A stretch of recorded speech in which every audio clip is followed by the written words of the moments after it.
and welcome to another episode of that's right, this is your favorite podcast. You might not have realized it quite yet, but it is. Oh. And don't look for any other podcast. This is the Sci-Fi Rebellion, everybody. I'm John Winne. Welcome. I am Cole, and my last name is incomprehensible. I was Jarod, but not anymore. not after the music festival. Not after what I've been through. Jared's been through some traumatic events this past weekend. His brain may have suffered a bit of a handicap, I would say. What was it, 7 aneurysms? Yes. If you noticed that I looked like I was in pain in the opening dancing, it's because I was in pain in the opening dancing. That's to show that you should definitely leave a like and a comment on the video, because Jarod fought through the pain to make sure we're bringing you this quality content. For that, I just said we'd do a round of applause for Jarod. This is for Jarod. Do I applaud myself? No, you don't applaud yourself. You just take it. Let's sing dance through the pain. Come on, Cole.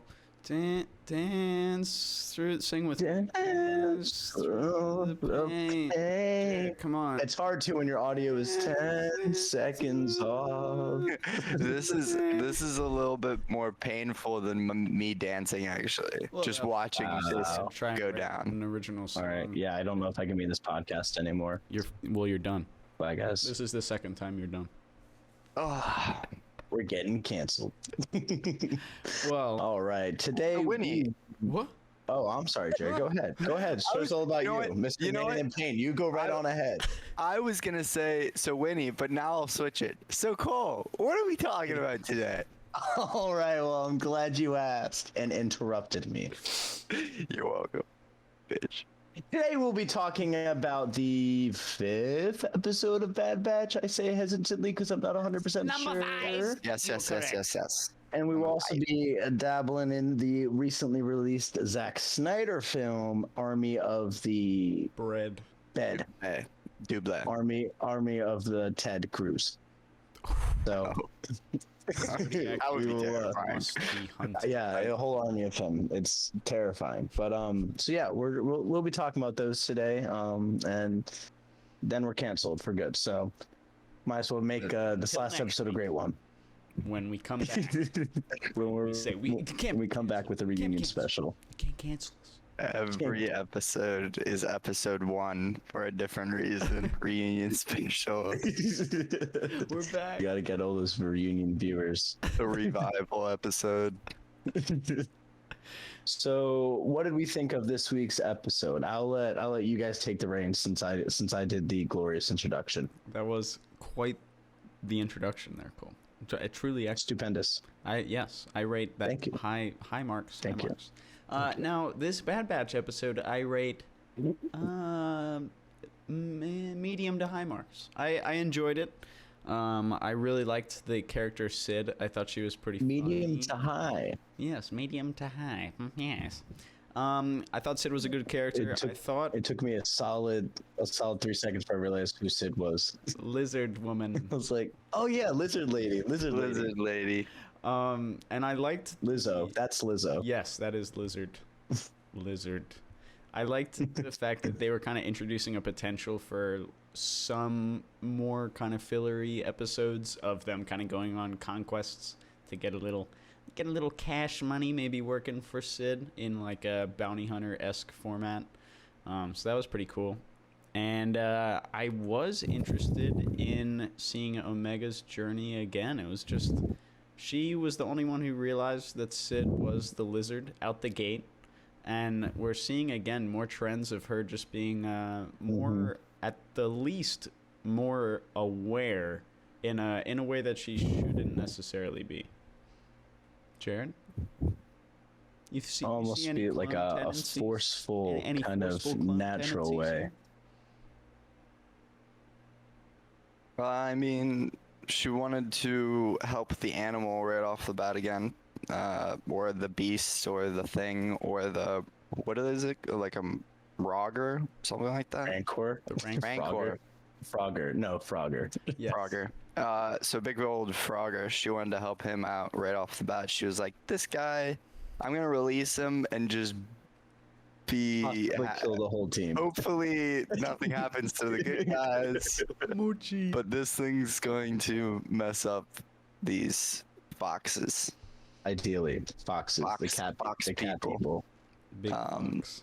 Which I did think it was cool seeing the Zygarians again. I really liked their whole thing in the Clone Wars about like being the slavers and stuff, and how like at one point they were like there's a transition from the Republic to the Empire, and they were like, oh, slavery's illegal, and they're like, well, we no longer live in the Republic, we live in the Empire now, and slavery is 100% a-okay. So yeah, and if your Not good. if your main weapon, if I went to a planet and their main weapon was a whip, I would either assume that is a kinky society, or you still do slavery. So like a bunch of furries. So they're either furries or slavers. There's no in Furries between. one or the other.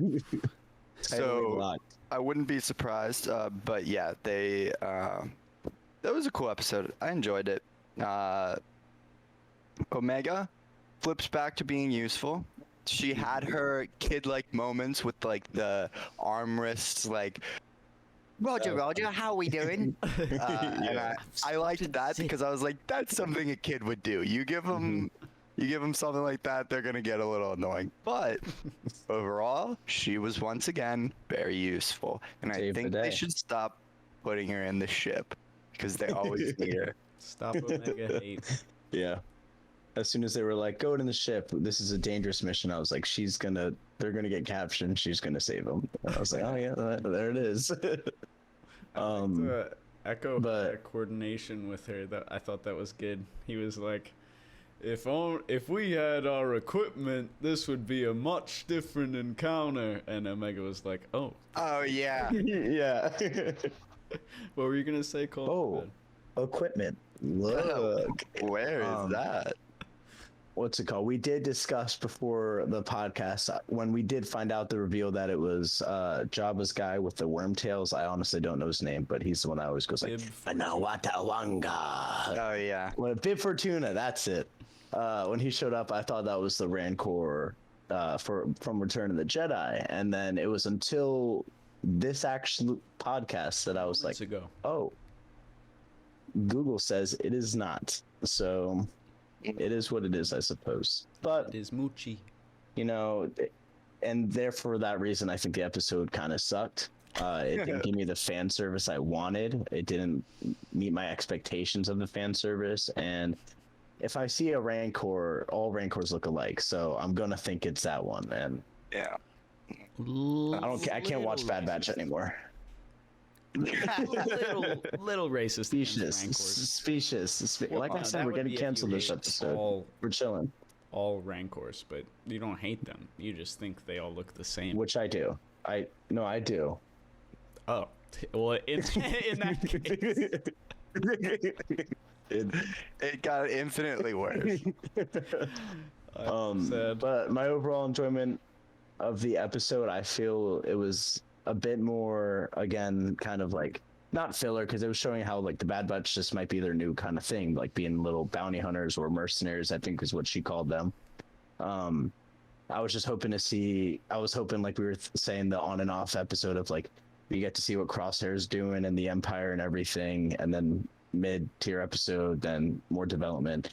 We didn't get to see any Crosshair, so I was just wondering what he was up to, but that's, again, much more of a personal thing. Just, that's my big interest in the show right now, but hopefully we'll touch on next week. We'll pray. Yeah. Please, Lord. I was also actually thinking that I just rewatched the 5th episode here, and the whole time I was like, man, I kind of want more of that dark stuff that we saw like just a little bit ago. That was pretty sweet. Mm-hmm. And this is kind of like much more kids showy. I mean, it's still excellent content, but yeah. One thing I couldn't help notice. It's like a mix between Rebels and Clone Wars. Yes, it is. One thing I couldn't help notice and be a little vindicated in was a certain Wrecker Here we go. Still had a headache, dog. Yep. he still had a headache. Now, you may recall previously on the Plotline still Sci-Fi carrying through? Rebellion, I had a certain theory regarding the headache that Wrecker showed in like episode 3, 2 maybe 3, and we've seen little bits of Maybe more one. evidence in episode 4 and now episode 5. And my theory is that slowly, or perhaps, well, yeah, I guess slowly because it hasn't happened yet. I Very think that quickly. his chip is slowly being activated. His Order 66 kill the Jedi, obey orders chip is slowly being activated. And why that would be happening in him instead of the other clones, I don't know. Other than just Because he got maybe- the head injury. yeah, well, and I guess what you had said about the other, like on the second podcast or something, you mentioned him not having the highest intelligence, so that could have something to do with it. And like it didn't immediately trigger because he's different, but it's triggering faster than the others because he's stupid. That's my theory. That's just a game theory. We're seeing further evidence all the time. I was reading something.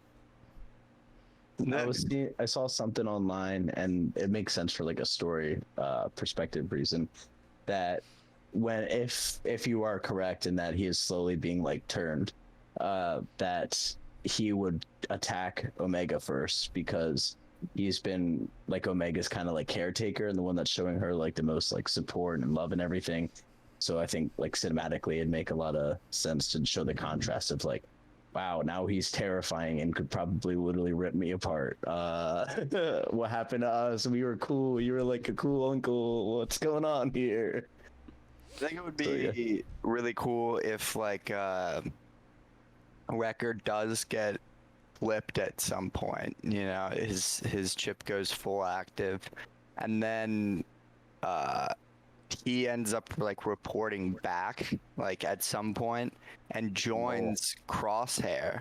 Ooh. But Crosshair seeing somebody in his own group who was not like that at all, now just being malicious and doing whatever everybody else said, might be enough of a trigger to him to be like, wait, this isn't right anymore. Maybe it will help him push back against the chip himself. But it could be the push, maybe end of the season, he flips, goes back to Sharp Shot. They work together a little bit, but they kind of unravel to the fact where the rest of the batch have to come and save them all and fix all their problems. Solve the problems. Yeah, I think that'd be cool. A fixer. that was a good it describes her role. potential plot line there. I could totally see them doing pretty much that exact thing. Actually, that seems totally reasonable. And it would, Jared, you should be writing for Disney right now. Your talents are being wasted on the podcast. You know, I write some things down every once in a while. Every now and then I pick up a pencil.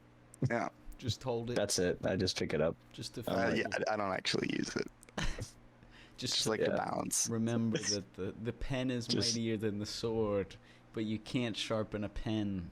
That's But if you right. got a really big sword, you can chop the pencil in half. You They could- forget the second part of that phrase. You could use the sword to cut letters into something else, and then clearly the sword is more powerful. Or you could tape the pencil to the sword, No, and that way you could write with the edge of the sword, and that way you have the ultimate weapon. They say the nuke is the ultimate weapon. They haven't tried a pencil pencil. taped to a sword before. We also don't know if a pen is mightier than a lightsaber, because, like, I mean, those are two totally different things. Two totally different things, Jared, so it's not even relevant to bring up. No, it's throwing- relevant. Because all this whole conversation is extremely relevant. It's all based in the story and the lore of Star Wars. Come on. Nah. But yeah, so overall, kind of like a interesting episode. I feel like I liked it more than last week's episode, I agree with more than that. just like basically the entire episode was just a chase in a street. But this episode possibly showed, hey, they're going to do some more exploration missions, and hopefully that takes us to cool places, cool people, exciting events, and maybe a little crosshair can cross their hairs, if you know what I mean. And that's not sexual. That just, the cross paths was really what I was implying. So I just took all the subtlety out right out of that sentence. One thing I was wondering, what do you guys think? Will Sid actually be good with secrets, or whatever her line was there at the end of the episode, or is she kind of lying through her teeth there? I think it was a threat. Well, that's what I'm wondering. Yeah. I think it could have been taken either way. The one was like, you know, I am kind of on your side. Like, I'll give you contracts. But the sinister tone and the music that came in made it didn't seem like a threat so much as like, just be aware, like, if you, well, yeah, I guess that is kind of a threat. Like, if you cross me, you're going down, buddy. If you cross me. Cross me. I'm not Sounds like a threatening threat. you, but I'll kill you. It's not a threat, it's a promise. Yeah, I would say it was a low-key threat. I think what's going to come out of that is basically they're going to get a call from her later. She's going to ask them for help. They're going to say, we're busy. And then she's going to say, well, I can tell everybody where you are, or information about you, or this, that, and the other thing. And that's where I think that's going to go. But that's just my little tidbit. A little 2 cents on the matter. Just my 2 pence. Just 2 No, pennies. I could definitely see that happening. She definitely seemed ominous. Like, she did help them out, but she also seemed like she was wrapped up in a pretty kind of scummy part of the underworld. So I could easily see something like she's already trying to gain herself the upper hand by being like, now I know where these people are, and I also have them do elite missions for me. So either way, I win. Either way. It's really hard in this universe for the Bad Batch to like find anybody they can trust. Like, everywhere they go to, everybody they talk about, they're like, but can they be trusted? Well, I don't know. I heard they could be trusted. Can he be trusted? I don't think he can be trusted. We're switching to the Dark Knight. Let's talk about Dark Knight. All right, here we go. It is such Yeah, a weird but situation. that seems to be a going theme. Yeah. Mhm. I mean, I can't imagine literally all your allies are just gone after your other allies were slaughtered by your former allies. Or basically your brothers slaughtered your friends. Yeah. And it's like, what? And then, yeah, I mean, the only hope that they have, I think, is meeting up with whatever resistance there is. Because, like, as they said in their conversation with Sid, like, we don't have a lot of friends and we don't have a lot of money. So I could see them trying to find soon. I'm feeling that Rex encounter is coming close, dude. I think it's on the horizon here.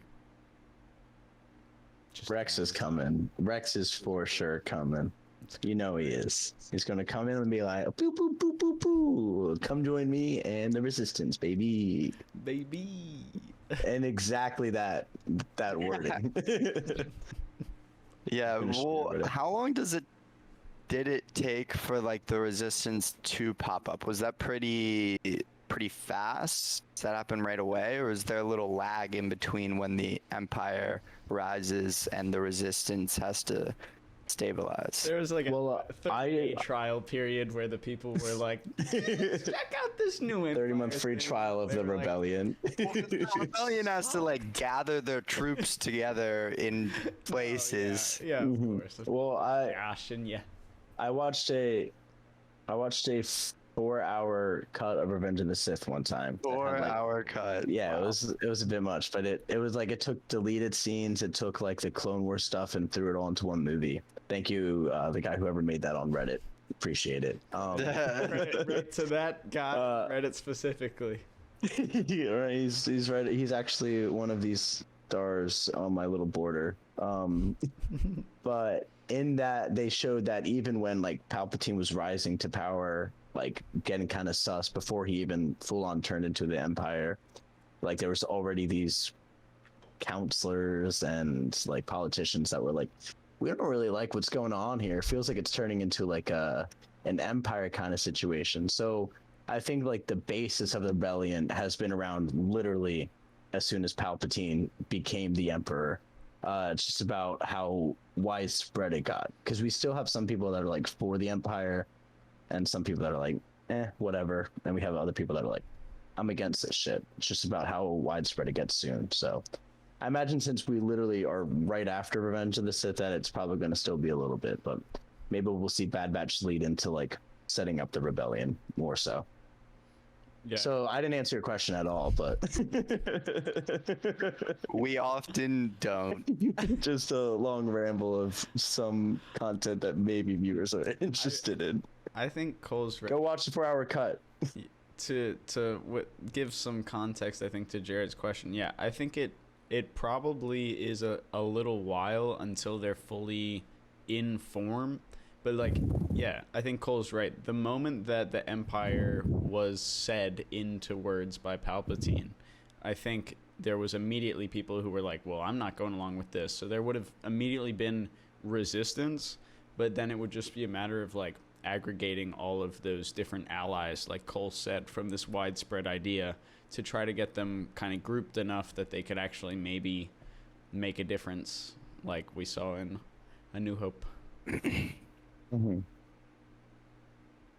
And on like the same page too, because we already saw that Saw Gerrera and his people are like actively already resisting, but I know that I don't care much about that character in the numerous Star Wars things that he's appeared in, unfortunately. But I know that like guys, deception. But I know that from what I do hear the other characters talk about him is that his ideals are pretty radical. So yeah, it's about also getting all those different people with like similar viewpoints on the same wavelength. But alas, we'll see. We know that in the real world politics, things take a while to get done. So if it's anything like, dude, real world, it'll probably be 10 years. For sure. I guess that's kind of like the nature of rebellion, right? You're trying to form a cause that you have everyone on the same mindset behind, you know, and you can't make it anywhere without that happening, or else it's just going to be a bunch of people getting shot by the Empire, basically slowly one at a time until they have something that resembles a moon. Mm-hmm. Oh, this is super random. Yes. There was this comic released this past week that was a Darth Vader comic that took place like in between episodes 4 and 5, I think, or maybe it was right after episode 5, in which Vader goes to eat, what is the planet from episode 9? Etrigol, the Sith planet. Exegol? Yeah. He goes to Exegol and he sees the fleet of the ships that Palpatine was making. And this was I think it was between episodes 4 and 5. So it was like total ruiner of like so much of canon, because it was like, I've seen so many memes now where Vader, as he was dying with Luke, was like, Luke, there are 1,000 mega ships in Exegol. Try to find my beacon so you can find your way there.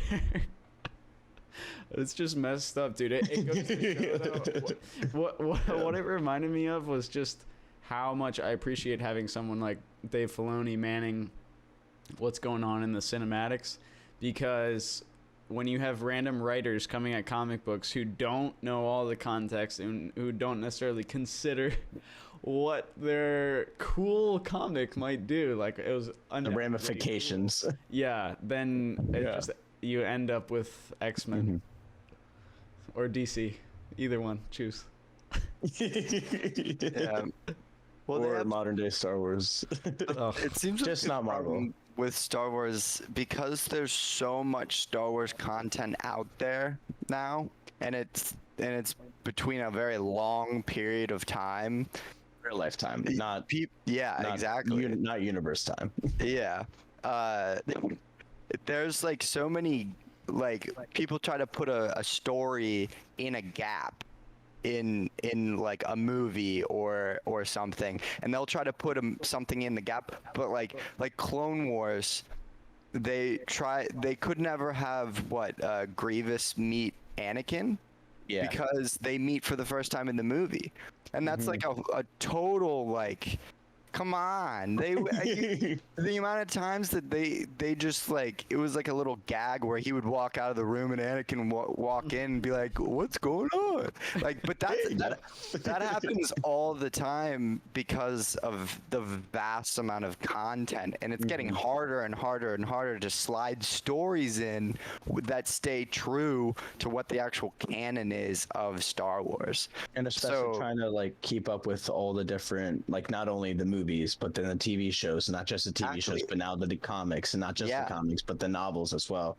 And it's like, this is a lot to like, even just small things. Like, obviously there's some big story elements that are too big. That's like, that's not going to slip your mind when you're writing something. But like, there's a lot of little things where you're like, oh shit, yeah, wait, that does contradict it. But I already published a book and it already has 1 million copies sold. So yeah, Oops. exactly. So that's why I feel like they should either just go far back or far forward, and just forget about this whole timeline. Yeah. Yes. Put the Skywalker saga to rest. Yeah, much like the new. Like, we all love seeing characters that we enjoy, we've grown to love over a long period of time, but at some point, they have to just move on. It's like if Marvel went from like Iron Man to or Endgame, and then just kept exploring movies in between and filling up gaps. It's like, well, we have the future, we also have the past. Why don't we just keep doing more of that? No. Let's slide a story in the gap. It has to be in this crunch. Dude, I'm waiting for the movie where Thanos like gets the gauntlet for the first time. It's just a movie of him like trying to find that planet, the dwarf, and then like torturing the dwarf, and then the dwarf being like, I'll do it, and then like bearing the moral consequences, and then Thanos being like, and now my hunt begins. And it's called what are we thinking? Avengers, Thanos runs the gauntlet. Rises, definitely. Oh, Thanos runs the gauntlet. I like that. Thanos runs the gauntlet would be sick. It's just like a super cut of him like grabbing the different stones and then being like. Is it bad that I'm probably too much of a fan that I actually want to see that movie now? Yeah, now that you sparked interest. Please, Disney. I would love to see. Jarod, you write it. You're Disney's new writer. Go ahead and write that movie for him. I'll get on it. Disney, you'll have it in 2 weeks. It's not gonna be good, but it's gonna be a 2-weeker. It's not gonna be good, but that's a 2-weeker. So it's a 2-weeker. It's a 2-week job. That's all you can afford me for, really. High baller doesn't accept the cheap money. My wages $2. Pennies and nickels. But my hundreds and checks. That's what we look forward to. So are we gonna keep on the theme of our rating for the hypeness of the next episode? I believe we should. We Sure. Last episode though, if you believe it. We did. I know. But we can just forget it. We're retconning it. We're gonna put 2 ratings. So we're gonna rate our hype for episode 5, and then pretend that was in last week's episode, and then we're gonna rate our hype for episode 6. So when you It's just a lot. Okay. That's a lot of things. I would rate it. It is, but you can do it. I have faith. If you've ever seen in Japan how they amass like sharks and then just kill the sharks. Have you seen this? Or it's dolphins. They just like slaughter dolphins. I would rate this like 2 of the. I'm sure it's honestly both. I would rate the episode 5. I would rate that as if I had a gun, then like there would be like 2 less of the people who are killing the dolphins. Oh, okay. I was waiting to see when that would wrap back around. Yeah. No, that's to a rating. No, that's the rating. So your rating is that you could take out 2 of the dolphin killing boats. Yeah, that's like how I would have that much energy going into it. Like that's how exciting this episode was. So that's how much that episode made the world a better place by killing 2 dolphin boats in Japan. I mean, just picture this, Jared. If it had been bad, I might have been, I might have been on one of the boats. Killing the dolphins, not the Yeah. dolphin hunters. I mean, this is really it's a great thing. So, Dave Filoni, keep making the episodes good. Otherwise, when he's gonna help make the dolphins go extinct. This is for Bad Batch episode 6. I thought our rating system started off outlandish. It's reaching new peaks. Scratching the beginning. But have we hit the ceiling yet? Probably not. Let's keep going. I don't know where it can go from here. You decide. So my rating for episode 5, I'm gonna give it.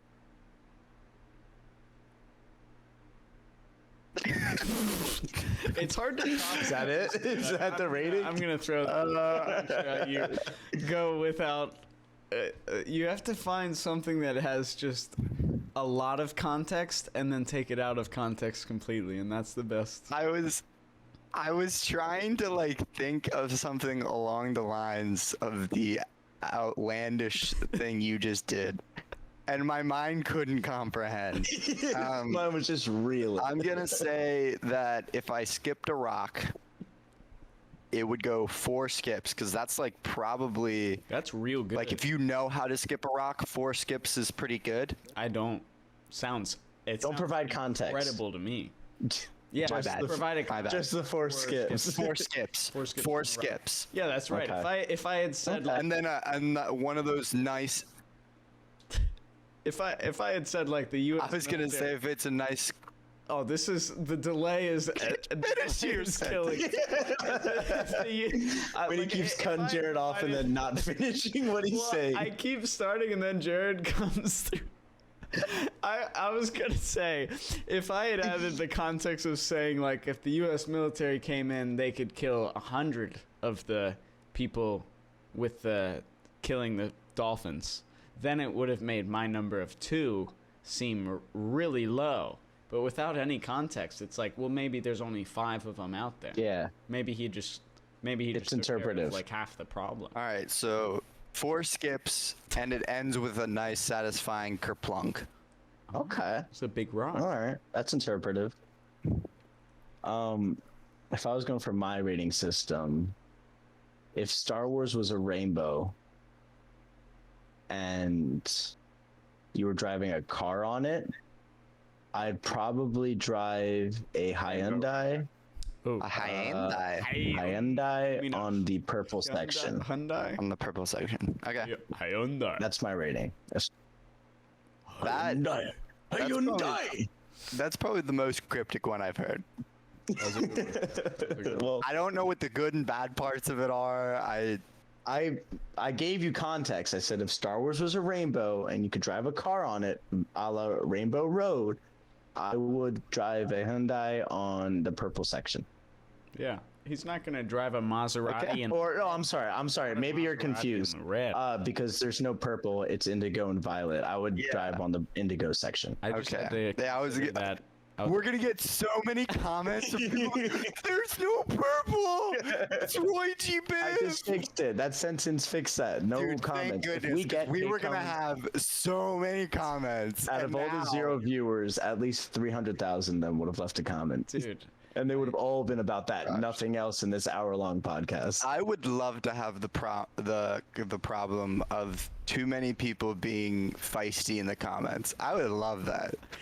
We can fight back. We can put up our boxing I gloves and would duke get it in out. there. I would be like, "Hey guys, how you doing?" Hey, whoa, hey. speaking of the zero tense in here. comments, Cole, we tried for the 1,000,000 likes on the last video, and we just didn't. We almost had it. If you believe I it, think it was 50 million actually. No, it was 30 million. 30 million. Did we get 3 likes? Because if so, I have to strip around my naked. We were strip around nearly naked. there. I think we got 3 likes. So that's practically 1,000,000. Let's check. Let's check it. Depending on the scale you use. I need to know if I'm going to be stripping naked. I don't Yeah. think that you said Oh. you would strip naked if we didn't get. That seems like that would have been a No, I said 3 likes. It was a low bar. 3. Oh, I never make mistakes when you should know this by now. I don't. Literally, I will give you $50 million if you can name one time I made a mistake. Why do you always do these such large numbers for something that is so achievable? Unfortunately, buddy, we did get 15 likes on our last video, so I'm gonna have to. I don't think that's true. Was it? I saw 5, so it was either 5 or 15, but it was more than 3. That's 5. The unfortunate aspect. No, I think it was 15,000. Likes, bro. We would be. I don't know. I don't have my glasses. Right now. We'd be popping off. We all liked it, shit. and then only 2 of our parents liked it. Yeah, wait, I just So whose Mouth parents? that. They're both my parents. There's no way my parents would have liked it. My dad doesn't have Spotify and is perplexed by YouTube, so. And my parents don't I watch. feel like YouTube is like one of the easiest things to use. You'd think. So complex. What with the searching and the buttons and the.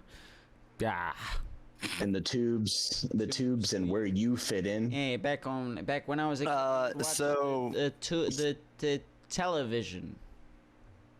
What the boob tube? Yeah. Maybe if it had the hand dials like on 50s radios, you could like change the YouTube video by. That's a good idea. Make a YouTube TV for Thank you. old people. I'm full of them. No more good ideas though. That wasn't actually. So Shut up. So like Army of the Dead. Oh, you obviously had the perfect transition. I was gonna say, I'm sorry. Go ahead. Like old people who are close to death, let's talk about people that are dead. And There's an army of them. and there are an army of them. That was beautiful. Dude, in my head, I had this like perfectly formed idea, and then when I was blurting it out, I got so excited that it came out wrong. It's like it went through a strainer, and the words just kind of came out randomly. Yeah, I need to have things written down to perform correctly. Fair. That's fair. So yeah, Army of the Dead. Recently released on Netflix, a Zack Snyder film, his newest one since Snyder Cut, and about a zombie heist movie. Zombie heist. What do you think? Zombie heist. What did you think? I was gonna say if we wanted to rate it, but that's gonna take a 10-minute section. What? Did you deep down, personally in think, here, Cole? in my chest, in my titties, yeah, in my titties. That's where I feel things. Swear. I swear on it.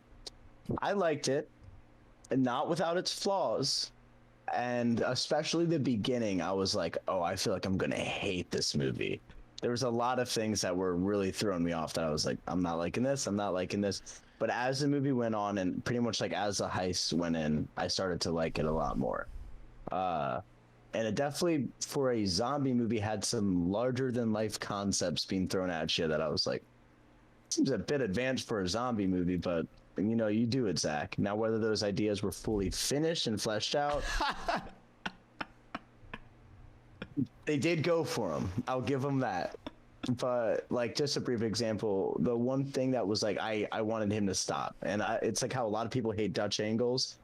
I hated when something would come on screen and it would not be in focus for a solid 10 seconds. Yeah. And then it would, as they got closer, it finally came into focus. Do you mind? And I kind of wanted to die because I was. Let me touch on that really quick. So, when I was watching this movie, I was like, dog, what is going on? The whole movie. I made it like halfway through, and I was like, I need to look this up now, or else like I am not gonna be able to watch this movie because the blurring is unreasonable.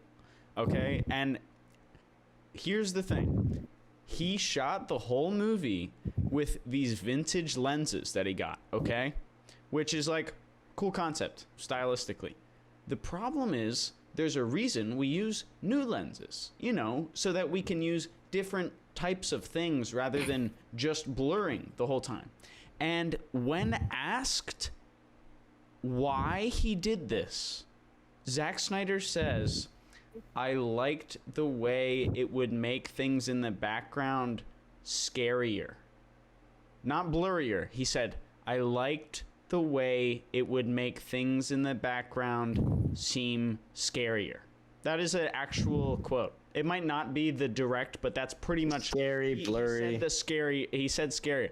So this man made the whole movie using just shit lenses for stylistic effect, when in reality you watch the movie and you're like, I can't see what's on the screen. My eyes are hurting because I'd like to look at that, but What is this massive? Yeah. What is this object? There's this one moment when the female that's with the alpha is on screen, and it's just like she's on there for 0.2 seconds of focus, and then she just goes and nothing. You can't see it. It's like 4 seconds of just blur, and you're like, wow. It's like my eyes just went crossed. Ugh. Yeah. Dude, yeah. That's the exact moment that I like realized I was like, this shit needs to stop right now. And speaking on that, it's funny that he did that as a stylistic choice, because one of the best things Zack Snyder has going for him is he knows how to make a good looking movie. Whether you're talking about Watchmen, whether you're talking about, as much as Man of Steel, Batman v Superman, even the Snyder Cut have their problems, when they're firing on all cylinders, they look beautiful, like just cinematic as hell, and a beautiful shots. Which is why when I was watching the movie, I was like, you'd be hard pressed to know Zack Snyder was behind this, because there's no awe-inspiring shots. It was very, very bright and like sandy and like muted colors, which Zack Snyder likes. But I did not like that part of it. But that's more so on the technical aspect rather than like the story and the characters themselves. For sure. Which, in terms of the characters, I thought they were all very generic. Like, this is the hacker, he's the nerd guy, he's nerdy, he's never killed a zombie, he's gonna say awkward jokes because he doesn't really know how to fit in with his cool clique. But I feel like that worked well for the movie. A zombie killing? I have never killed a zombie. How do we do this? Is zombie killing? Yeah, but I actually was okay with the stereotypes for like the big buff guy who has like a chainsaw or something. But also speaking on the chainsaw, I thought it was gonna be like a never used the chainsaw. Brings it up and then it's like Chekhov's gun, but never use the gun. You have to imagine. I didn't understand that either. Yeah. Yeah. So Like he was so like adamant. It seemed like he put the chainsaw he buried it in the desert after he was in there originally. He buried it in the desert because he was so like, it was like a memory that he didn't want to remember, he didn't want around, and then he goes and gets it and he's like, oh yeah, here we go again, and then never uses it. He even yells at people for picking it up. You know what? Maybe you should let other people pick it up because they might be more inclined to use it. I thought we were gonna make a race gun. Also, though, I think it might be the worst weapon to use in a zombie apocalypse.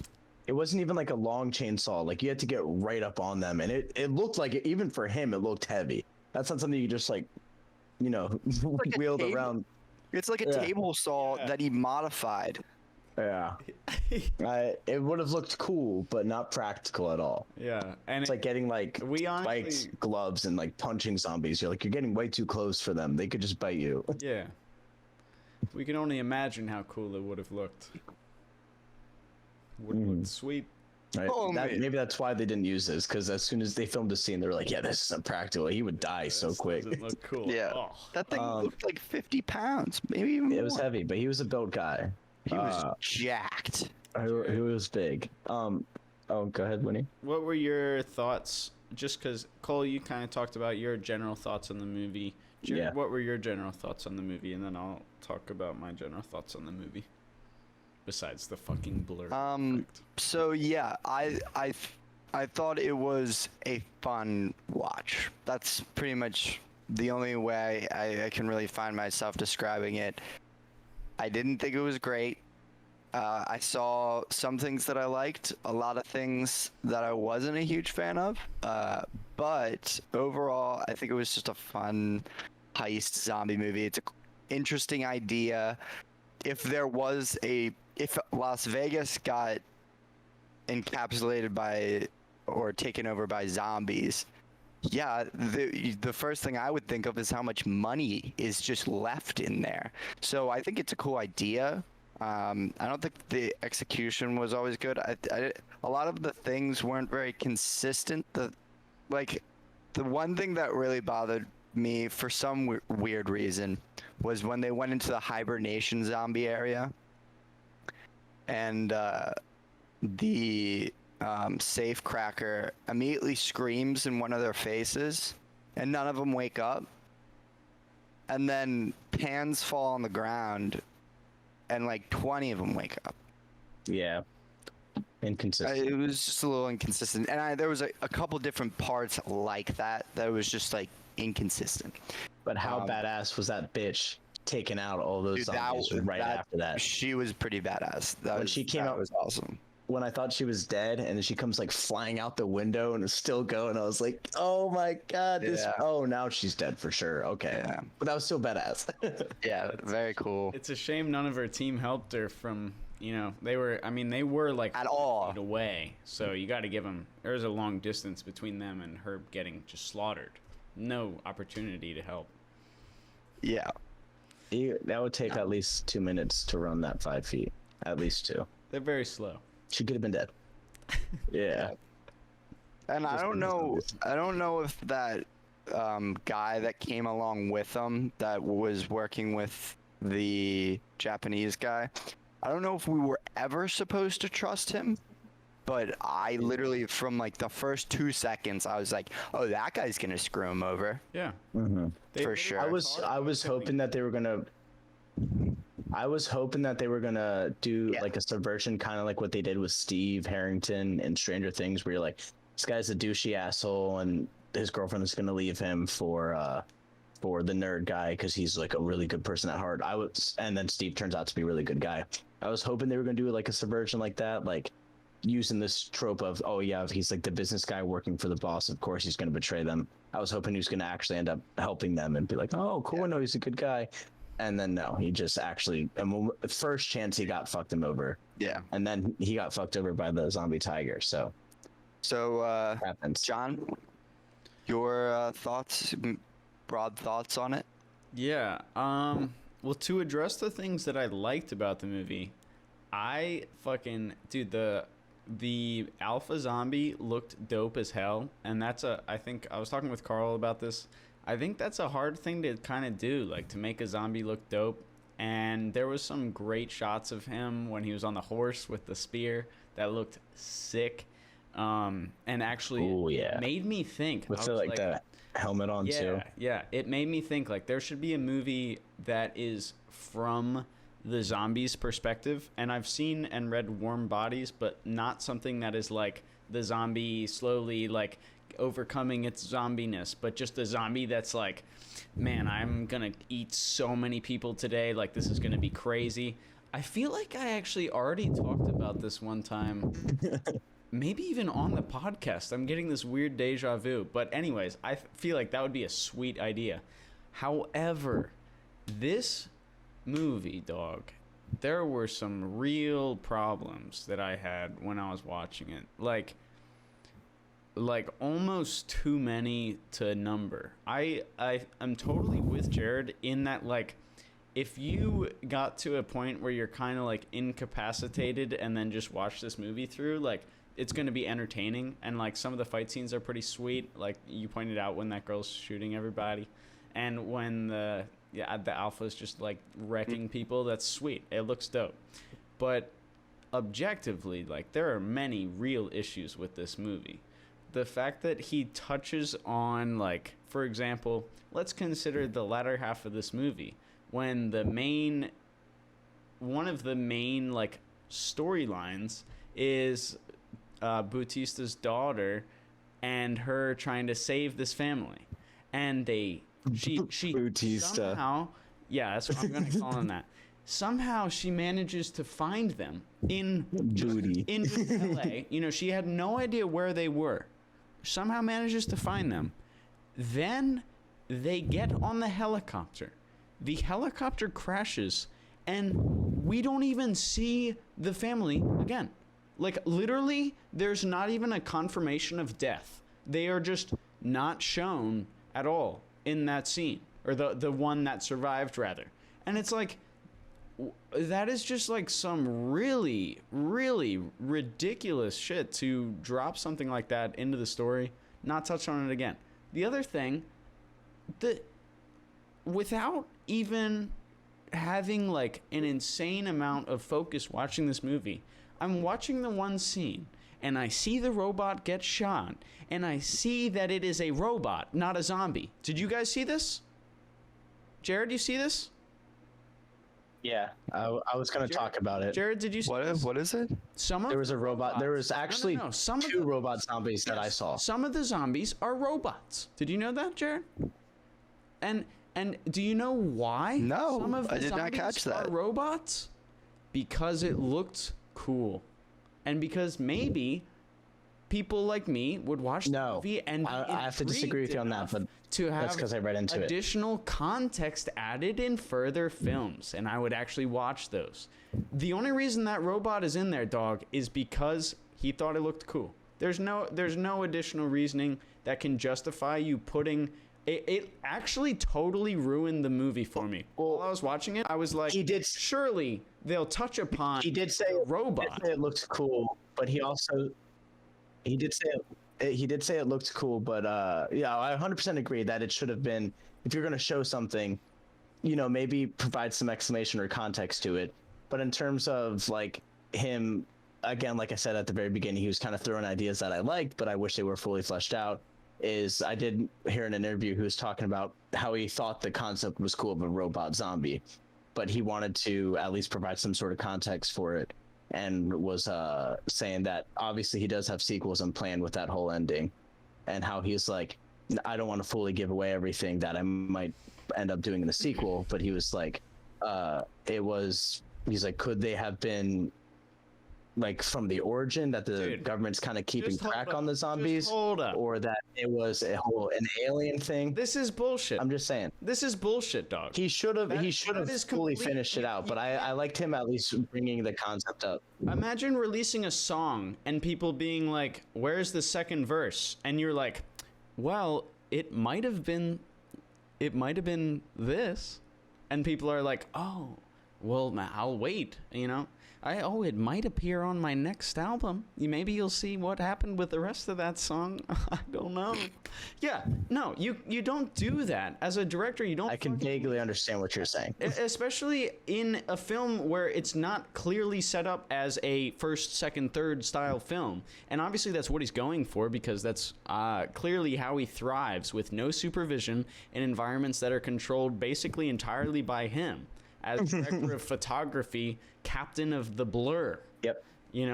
And it is actually ridiculous, dude. Captain of the Blur. That's what I'm calling him, the Blur captain. He should not have been able. I like the concept, but I 100% agree that it should have been fully finished. Yeah, it was not a complete.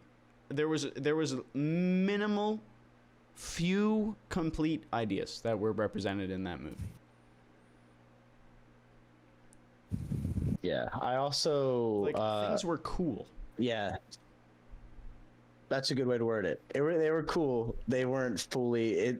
It's why it's a fun movie, but it wasn't like wow, this is one of the best zombie movies. Like, it's not even fucking close to Train to Busan. I feel like Jarod has seen it. That's a good movie.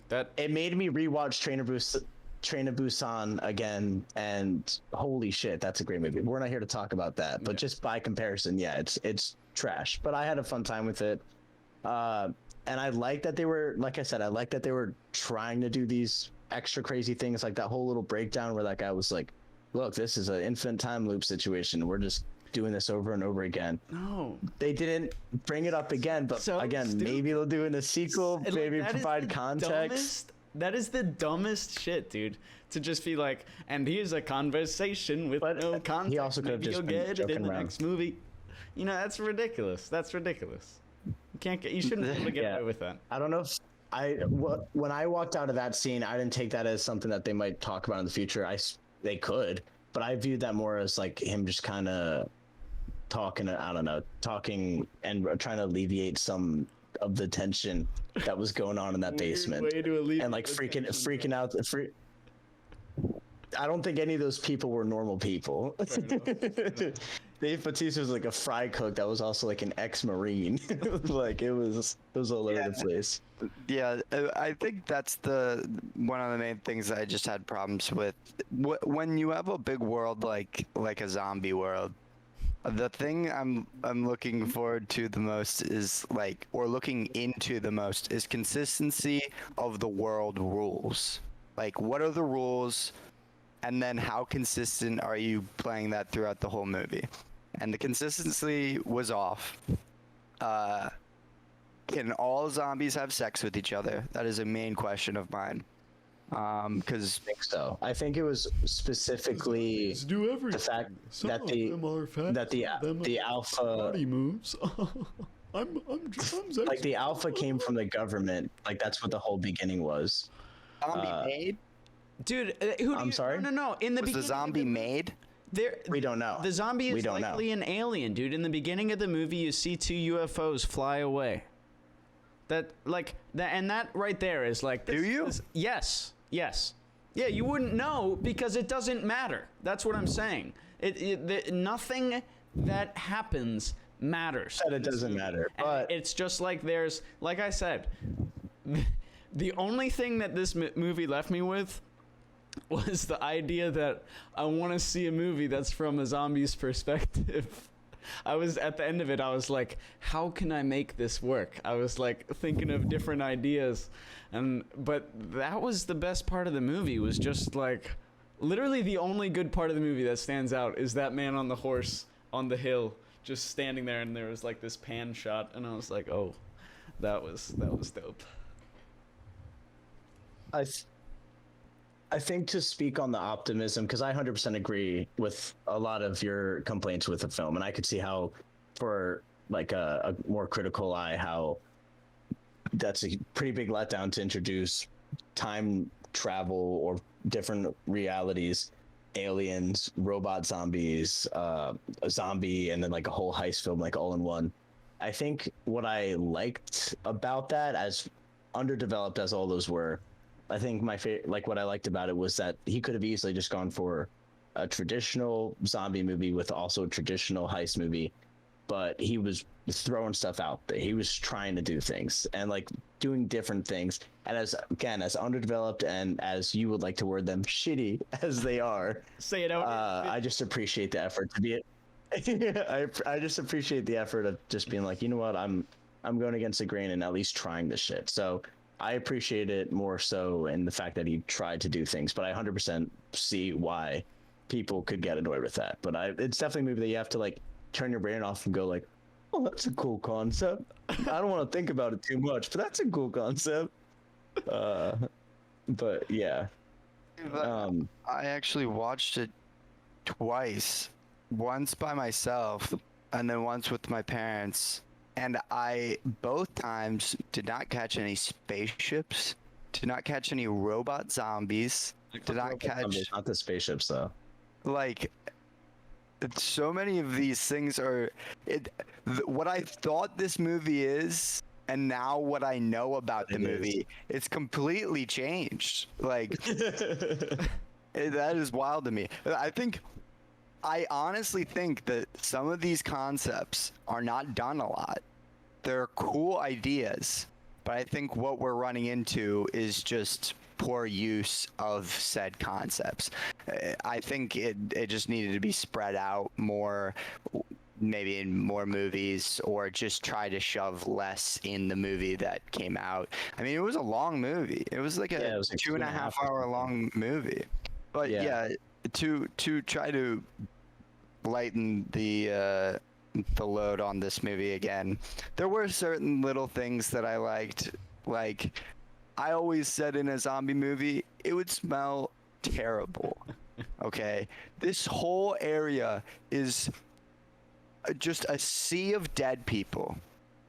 Why are people not gagging all the time? But for the first time, I actually saw when the girl was going crazy and got left behind in the hibernation zone, the first zombie she stabs, she goes She like Yeah. gags and like, because it would smell repulsive. It So would. I enjoyed that they at least put one gag in there.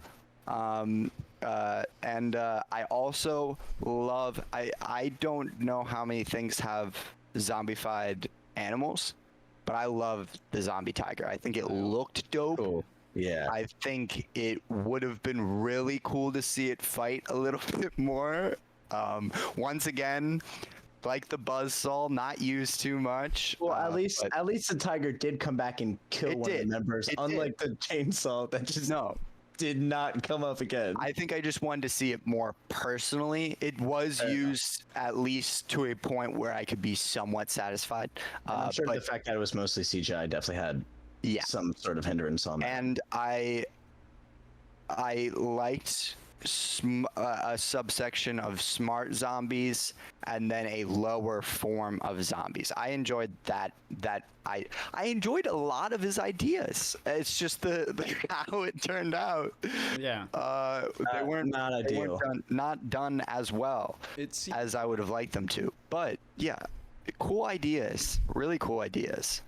it seems like Zack Snyder. It kind of reminded me of like the. Oh, I'm sorry. Go ahead. It seems like Zack Snyder needs to find like a creative partner that is like there with him on the idea side, but maybe is a little better at being like, do we need 30 ideas for the one movie? Can we maybe make the 5 good ideas good? Could we do that? And then he'd be like, oh. But then what would happen inevitably is the movie would release, be shitty, and then he'd be like, this wasn't my vision. And then a year and a half later, we'd have the Snyder cut of whatever it was, and then people would be like, this was marginally better. Yeah. It's funny that like Zack Snyder is one of those people. Like if a director is bad, they're usually pretty quick to be shut down and be like, "Yo, this is bad." But like in terms of Zack Snyder and his fan base in particular, it's definitely interesting that none of his movies are critically acclaimed. None of them. However, Zack Snyder has like a really large cult following. And despite the fact that none of his movies, I don't think he's won any Oscars besides maybe like a visual effects or something like that. So, which has like almost nothing to do with him. I'm not one of those people that ride Zack Snyder's dick. I'm not like, Zack Snyder, yes, you make everything fantastic. I love you, daddy. But I'm also one of those people that can like kind of see like he comes to the film with like a very youthful mindset, which I almost like because instead of treating everything like how Martin Scorsese is fantastic, but him saying like, boom, these aren't film, these are abominations. I'm like, well, like if you gave like a kid like, that's completely avoiding the way kids view stuff. And not saying that Zack Snyder needs to make movies for kids, but he comes with this youthful mindset of like, listen, man, I just want to see these ideas on the screen and just have my vision put, and if people like it, which clearly a lot of people do, awesome. So I almost like that, but I do see a recurring theme about how a lot of his movies, the ideas are a bit bigger than the substance that actually back them up.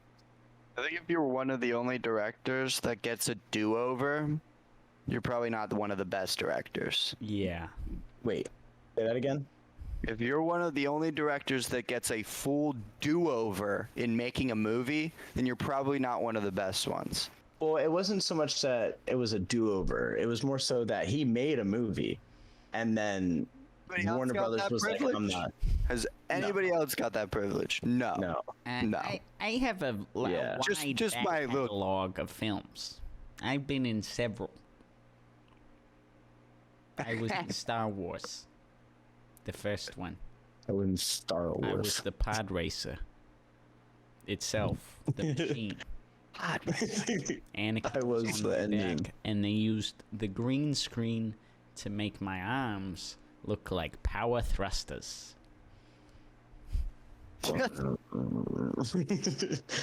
But yeah, apparently there's a prequel, two prequels coming out. There's like a animated series on Netflix coming out called like Lost Vegas, and it's about like the initial outbreak. And then they're coming out with like, remember that German guy? I think his name was like Dieter or something like that. He was the hacker. Sure. Oh, you mean The hacker or the safe cracker? Safe cracker. The safe cracker yeah. from the movie. Yeah. Yeah. Did you just think I was talking about some I random was German like, dude? yeah, for sure. Right, German guy, Dieter. I know him well. Dieter. I know him personally. No, I don't. Army of Thieves, I think, is what they're calling it, but it's about him, like back when he was just doing safe cracking and stuff like that before the zombies. So, and I think I heard Zack Snyder said he wanted to, it's like in this universe. It reminds me of Cloverfield, kind of, the Army of whatever universe. That I don't know. Such an odd idea, but okay. Mm-hmm. I'll take it. I'm looking for a cool heist movie, and if that guy's in it, I like that guy, so I'd watch it. I watch it. But ironically, the one thing that they did clearly set up by that guy got bitten, and he's going to Mexico City, probably going to be like the new Alpha or whatever. It's funny that none of the things that were confirmed were that there's a sequel. So Weird. I would take a sequel. I wouldn't be looking forward to a sequel necessarily. I would take a sequel to see if maybe those concepts that were brought up were fleshed out a little bit more, which would be ideal. But I'm not going to be like holding my breath, like release the Army of the Dead 2 like on Twitter or shit like that. Like I was pretty adamant about the Snyder cut for Justice League. Jarod. Yeah, I want to know how the. Oh yeah, go. Sorry, I think my audio must just be like 1 second delayed as well, because I often will. Yeah. Yeah. It is. We'll have to see how this video turns out.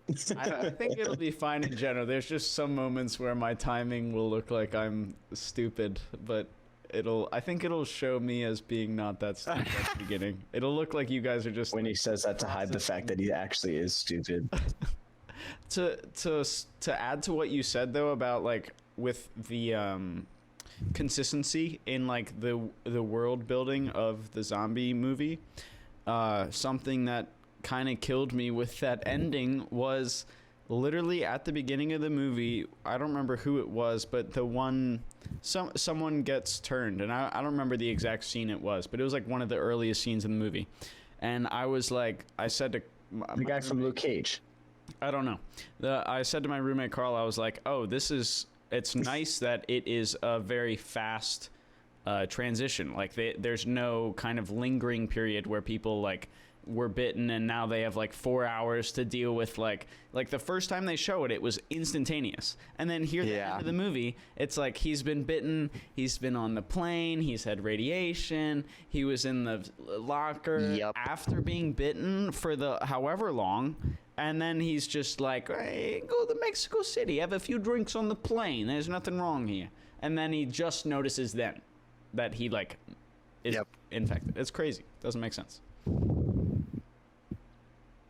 Yeah, definitely stupid. But my biggest complaint about that part was I feel like it's just zombie movie or comedian rule 1, which is if you are bitten, you off yourself to prevent, especially in his situation, another outbreak.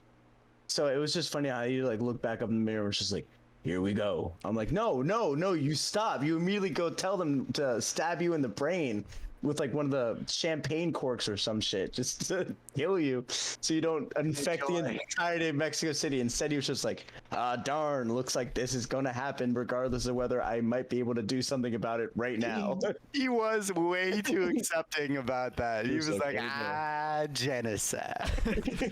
Yeah, I was like, oh, great. But small thing that I kind of noticed, and I don't know if, judging by all the ideas that weren't fully fleshed out, I'm sure this is me reading too much into it, is that everybody who went in with the motivation of getting money died, or like some profit financial gain died.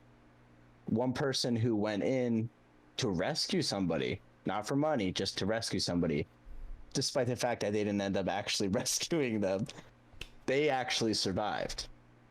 And there was also like a cool little kind of commentary about how they're like, yo, the zombies don't fuck each other over. That's just something that humans do. And so it kind of reminded me of the... No, I don't think, again, it wasn't like, wow, this is really deep. It was a cool thought. They didn't have to do that, but they did. it kind of reminded me of the I Am Legend book ending, where I forget the guy's name, Ian or some shit. Yeah, I guess it is Legend. But where he realizes that the zombies, he's like, they're actually kind of like in their own headspace and are enjoying their life. It's just me holding on to the fact that they're fucked up, that like I'm just killing them. If I didn't exist, if I was just one of them, the world would be peaceful. So it reminded me a little bit of that, but also not nearly as fleshed out as I Am Legend is, the book, not the movie. Yeah. How did he get it out of the safe? Magic, Jarod.